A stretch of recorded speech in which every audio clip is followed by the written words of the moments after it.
Wow, I know, dry bones. What does this have to do with you? So, we're going through this series on sin. The idea or the question really that we're trying to find out is, what is so wrong with us? Whether you call it sin or something else, the Bible has the answer. It tells us what's wrong with us. Why do we hurt other people? Why is there suffering? Why are there atrocities? Why are we so miserable most of the time? Why do we run ourselves dry, like in this passage today? There's something wrong with the human condition, and the Bible says this is sin, and you need to diagnose it in order to address it. But as we've gone through, and this is what I hope, and I've tried to instill in this message each time that we've gone through each week, is that sin is it's what I would call more of a cancer than a car wreck. Typically speaking, there are car wreck sins. What's a car wreck? A car wreck, you know you're hurt instantly. You feel the pain. And everyone around you can see that you've been in the car wreck, the car accident. And I know this because I've been in 11 of them myself. There's a little trivia for you. Never driving. But I've been in many car accidents. And you know what? The thing about a car accident is you feel it instantaneously. You know it. Ouch, boom, bang, blood, something. And there are sins that are what I'll call car wreck sins, and we'll get to those. Those are coming up. Don't worry. Those are the sins that you can easily identify, the ones that you say you shouldn't go that place. You shouldn't be with that person. You shouldn't be doing that thing. You shouldn't be talking that way. We know those, and those are the car wreck sins, but what we actually see through the Old Testament and through the narrative of God and his people is that sin often more works like cancer rather than a car wreck. It's insidious. It's subtle. It starts even, remember a few weeks ago when they just wanted they wanted the meat, not the manna. It starts as something even benign sometimes. It starts with an organ of your body that's meant to function appropriately, but then it gets infected, and it grows, and it metastasizes. And why we're pointing this out, that sin is more like cancer than a car wreck, is because, again, the car wreck sins are sort of easy. The car wreck sins are the ones that pastors like me have an easy time. I can get up here, and I could go through all the bad no-nos that you shouldn't do. But the cancer, to see that and to root it out, is what God really wants from his people. That's what he's doing today with this whole business of the bones. Dry bones. Fleshy bones. And what does it have to do with you? Let me explain what's going on here. What's the sin? What's the context? What's really going on here? And we don't get it out in this passage. You have to go through the book of Ezekiel. You have to do a little bit of research if you want. But if you don't, I'll sum it up to you in the next couple of minutes. Here, Ezekiel is preaching or prophesying. He's trying to tell the people about the condition of their own heart, the people of God. And if you were here last week, we saw this with Jeremiah, the prophet. And the prophet is not necessarily meant to tell you the future of what's going to happen or predict your future. Not necessarily. What they're meant to do is expose the condition of your heart. And Ezekiel is talking to a group of people who are foreigners in a foreign land trying to live out their faith. Remember, he says, these are the people of God. He says, these are my people. These bones, he says, are the whole house of Israel. These are all the good religious folks. And Ezekiel is saying there's something eating you alive, and it's going to wither you. What is it? Well, these are people of God, and they're in a big city, Babylon. And it's a big foreign city, Babylon. And it's a big city where they're trying to live out their faith in the midst of their jobs, in the midst of their families, in the midst of their careers, in the midst of school. And I said last week when we were talking about Jeremiah, does this sound familiar? It should. It's you, and it's me. It's everyone. I mean, I jokingly sometimes refer to Ezekiel and Jeremiah as the expat prophets, because they're preaching to expats. They're preaching to people who are not in their homes. And they're confused, and they're wondering, and they're trying to adapt. Here's the sin of what goes on. And Paul alluded to that in what he read. It says they'll forget their idols and their transgressions. What's going on here? The people of God are assimilating to the cultural norms around them. He says the word backsliding. They're becoming dry. They're becoming ineffective. Why? Because they're doing such bad, immoral things? It doesn't necessarily say that. More appropriately and more subtly, they were adopting the norms of the places in which they worked. They were adopting the norms of the culture around them. They were starting to assimilate, fit in, be like the Babylonians, be like all of them, lose their distinctness. See now how subtle this is. Foreigners living in a big city, trying to figure out their faith, but being seduced by things like ambition, success, money, comfort, security. It still goes on today. And it's these letters, Ezekiel and Jeremiah, these prophets are incredibly appropriate for you and me to read in the context of being in a big city and just trying to make it through the week. Right? Can the bones live without God? See, God puts them in exile. And he just says, don't turn from me. But they do. Why? Is it because they're such evil, horrible, horrible people? No, don't wag your finger at them just yet. Rather, try to associate with them first. They're just trying to get by. And slowly and slowly and quietly and creepily, they start to look and act and want the very things that everybody else wants. And God says, you're losing the distinctness as my people. You've replaced me with another God, whether it's ambition, whether it's career. Something effectively has come into their lives and been put in the place of God. They're not necessarily just doing the car wreck sins, although they were sometimes. And I'm sure like all human beings, there are plenty of car wreck sins. But this was a cancer sin, and it has extreme, extreme implications and results. What is it? It's the bones. The bones. What's the result? See, you say, after all, Pastor, all these guys were trying to do were just get along in Babylon. They probably went to work like you. They probably raised families like you in Babylon. And that's all they were trying to do was just get by. So what's the big deal? And God says everything. Because if you, he would say, act like the Babylonians, you end up like these bones. And it's a very stark vision that he gives to Ezekiel, right?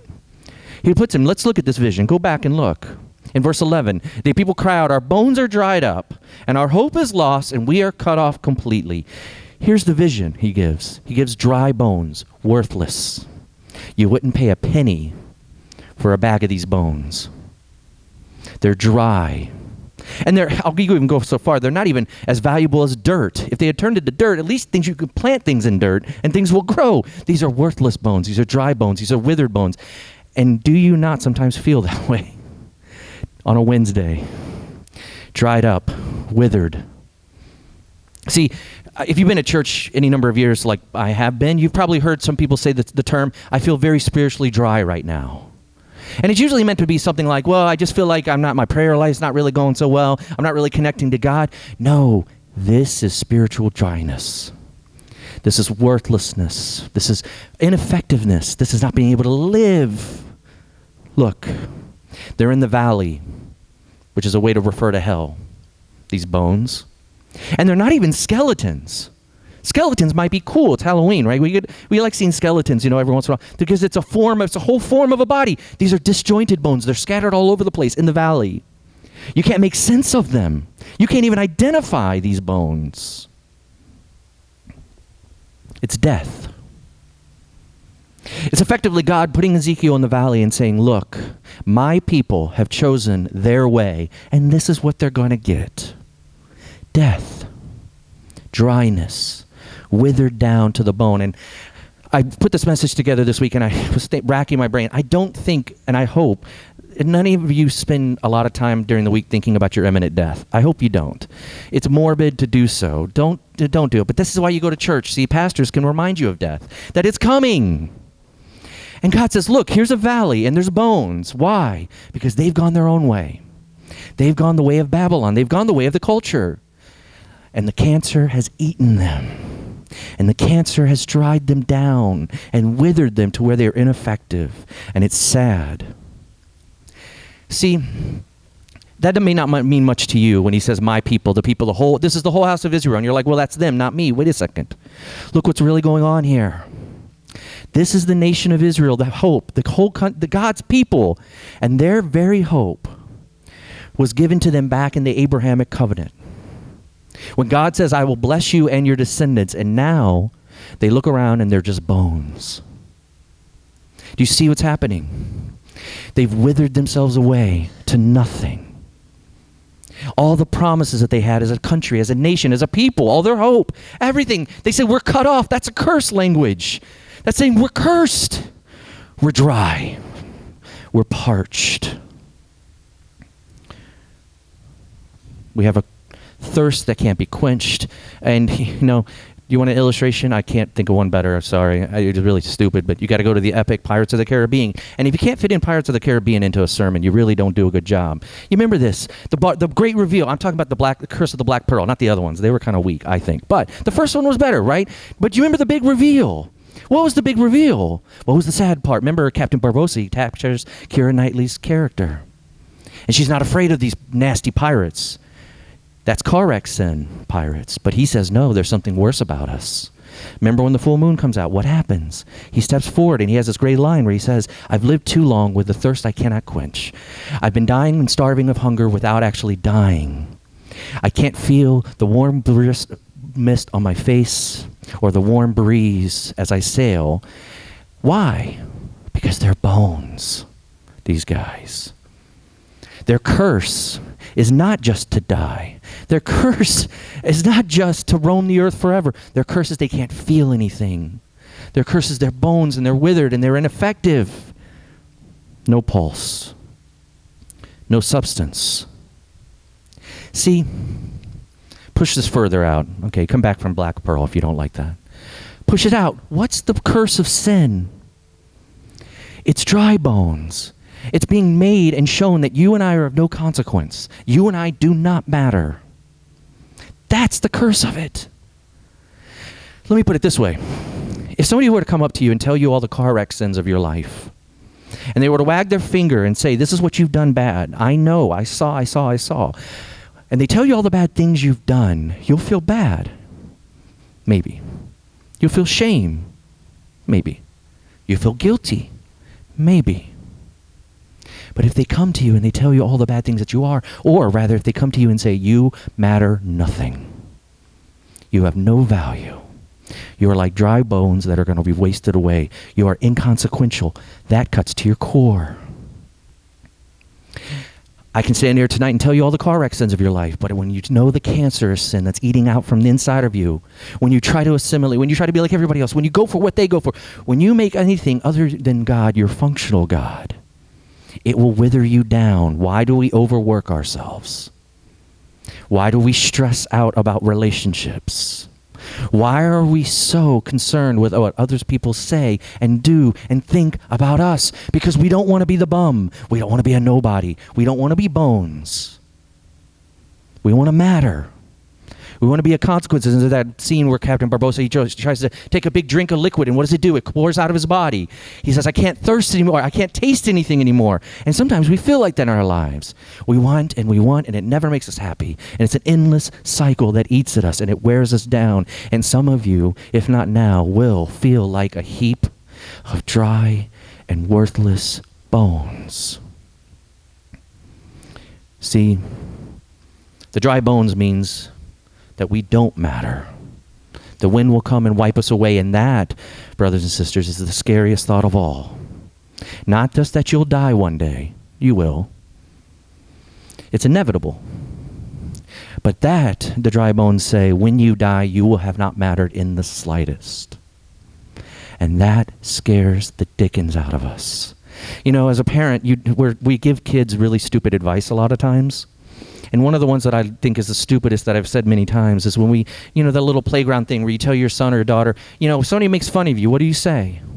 If somebody makes fun of your kid, what are they supposed to say? Sticks and stones will break my bones. But words will never hurt me. That is the stupidest piece of advice. Sorry. If you've given that to kids, why? Sticks and stones will break your bones, but words kill you. Words cut you. You can't say I'm rubber, you're glue. What you say bounces off me and sticks to you. What are you made of, Teflon? That pre-exposes a bouncy texture of existence? No. The human heart needs words. We need affirmation. We need love. We need to know that we matter. And Ezekiel is brought to the valley. And he's faced with the people who don't matter. He's faced with people who've gone away from God. And now they're dry, ineffective, worthless. They're of no consequence. That is sin. That's their sin of these people. And you could read this passage and you may not actually get that because it doesn't look on the surface like they're doing anything wrong. But what they've done is the same thing Adam and Eve did. Is effectively say to God, I can live my life better than you can do it. I'm in control. I've got it covered. That's what they were saying. And he says, now the people are cut off from me. They're without hope. There are people with no hope, no vision, no future for their life. They're wasting away. And I was thinking of doing a very tactile, some of you are very tactile. I was going to bring in like a dry bone. I thought that'd be very morbid to pass around, and you could rub a bone. But if you were to do that, imagine that. You rub a bone, it's gross, it's creepy. And if it's dry, you're like, why am I doing this? Because dry bones mean nothing. They carry little consequence. Now what's the opposite? If you and me want to avoid the withering, if you and me want to avoid being the dry bones, where we say, I can do this better than God, and wither ourselves and overwork ourselves and overstress ourselves and grind us down into a pulp, which I know many of us do. We all do it, let's be honest. What's the opposite? What's the opposite vision in this vision to the bones? It's flesh. It's life. Do you see this now? God's answer to the dry bones sin. God's answer to your sin, if you feel spiritually dry right now. Maybe you've been in that drought period for a long time. You know what God's answer for it is? Not rules, resurrection. What's God's answer to it? Not religion, new life, breath, he says. He goes to Ezekiel and he says, then say to them, prophesy to the breath, and say to the breath, thus says the Lord God, come from the four winds, O breath, and breathe on these slain that they may live. What's he doing here? Do you remember back at the beginning of time? How was the world brought into creation? God breathed. How was Adam and Eve given life? He breathed. And here again, he says, if you go away from me, you won't just die, you'll suffocate. You won't just die, you'll wither without me. But if you want life, if you want fleshiness, he says sinews, this very weird word. He says, I'll give you muscles, I'll give you weight, I'll give you matter. I'll make you matter. Why? Because I breathe in you. You didn't earn it. You don't achieve it. He doesn't give them rules. He gives them resurrection. He gives them grace, these bones. And it's not of any little consequence that a long time later, John 20, there's another person who breathes. Jesus on the cross says he breathes his last. He lost his life so that others may give it. But fast forward, now Jesus rose. Remember what he did? This little weird thing when he goes and meets the disciples and he says, I'm here. You have hope again. You matter. I care for you. You're not bones anymore. You can be flesh like me, he says. And you know what he does? He says to him, he's risen, and then the last thing, the very last thing, one of the very last things he says to them, he breathes on them. As a way to say this, death is not right. Death is not natural. There is something perverse about death. There is something nasty about being dry bones, and I know you feel that way. And if you don't think about your death, good. But this is a time where you can take a moment to reflect on it. We will, all of us, one day, death and taxes are inevitable. We will die now. Will we be bones that dried with no matter and no consequence? Or do you know that in God and through Jesus Christ, you matter? You have flesh because he's breathed in you. He did it at the beginning of time. He does it in the valley of the dry bones, and he does it again through Jesus. He breathes as a way to say, you and I were meant for something. You and I were meant for fleshiness. We were meant to matter. We were meant that when people touch us in our lives and when we touch other people, that we make a difference, that we bless. Nobody wants to rub a dry bone. It's worthless. But a warm handshake, a warm hug, pretty much everybody loves those. Death is not natural. That's why I love the Dylan Thomas poem. When he wrote this poem to his dying father. And at the time that he wrote this, a lot of Christians, their attitude on death was, well, it's inevitable. Deal with it. Acquiesce. Bend to it. We're all one day will just be fodder for tulips one day and plants to grow above us. And Dylan Thomas writes this one where he says, no, do not go gentle into that good night. Old age should burn and rave at close of day. Rage against the dying of the light. The wise men at their end know dark is right, because their words had forked lightning. They do not go gentle into that good night. And this was revolutionary, because what he's doing is he's retelling the story of Jesus on the cross. Do not go gently, and he didn't go gently. He went in suffering and he went in pain into that good night, Jesus did, so that you and I never do. So that you and I know we're not going to be dry bones that people just scatter along, that we can matter. Why? Because he says so. He breathes life into us. Lastly, if you go to the end part of this message, the passage that we read on Ezekiel, go back to it. And the way that God sums it up is he says this, I will give you breath. You don't do it on your own. Without me, you wither. Without me, you die. Without me, you will kowtow and cater to the culture around you until it wears you down to a nub. But through me, God says, you find your value. Through the cross, you know that I went rage against the dying of the light, so that you don't have to. But at the end of this passage, he does something really, really unique. And I want you to look back at it. He says that my people, in essence, will have hope. Why? He says, when my sanctuary is with them forevermore.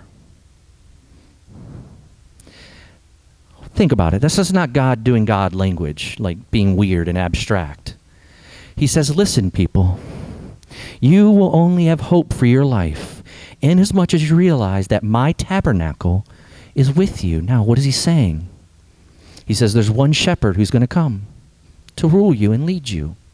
You'll need to follow that shepherd, but more importantly, you'll have to know that the tabernacle's there. What is the tabernacle? Go back to your Old Testament. The tabernacle is where you meet God. It's where you know God. It's where you feel it. It's where you get quenched. It's where you find satiation. It's where you find comfort and happiness and security. You find it in the tabernacle. And he says, you'll get it when the tabernacle is with you forevermore. Now, think about it. Who's he saying this to? His people who are in Babylon. There ain't no tabernacle there. It's as if I take you to the seediest part of the city here, and I drop you in the middle of the city, seediest, dirtiest, most sinful part of the city, and I go find a church nearby. The people would have read this and scratched their heads and said, this doesn't make any sense. What are you talking about? Your tabernacle is going to be with us forevermore. We have no hope. We're cut off. We're dried up. How do we know? How do we know? And God says, when my tabernacle is with you forevermore, and it's of no little consequence that in John chapter 1, one person comes and it says he dwelt among us, which is a horrible translation of that, because the Greek actually says Jesus tabernacled among us. He tabernacled. It's a word we don't use in English. It doesn't make much sense. But it means that Jesus says, I come to dwell with you. If you rest in that and rest in that alone, you will not be dry bones. Go away from that temple. Go away from the tabernacle, and you won't have the experience of God. You'll wither and waste away. You'll grind yourself to the core in unhappiness. You'll pull your hair out in stress and anxious worry over what the future may hold. That's what the people of Israel say. They knew all the answers. They were God's people. They were the good religious folks. And they say, I feel cut off. I feel hopeless. I feel lost. And I feel as if I do not matter. And God looks at them in all of grace and says, you do matter. Because I breathe in you life. Don't be fooled. And you do matter. Because one person came, the God King came, and he tabernacled among us. He came to dwell, to live, to die, to rise. And when Jesus leaves his apostles, he says, I breathe on you now. Do you feel that breath? Do you feel him breathing into your nostrils? What does this mean for you practically? I don't know. You've got to work that out. Starting tomorrow. The people became bones because they assimilated. And God says, come into my sanctuary once again. One person comes to breathe in you life. Life abundantly.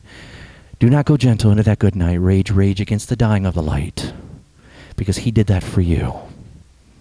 Take that. That's the gospel. That's grace.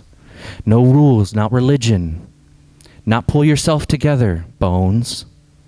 Let him pull you together and give you flesh. Know that you matter because he died for you. Go down in prayer. Reflect on this for a moment. Take some time to think about what it means to have flesh or be bones.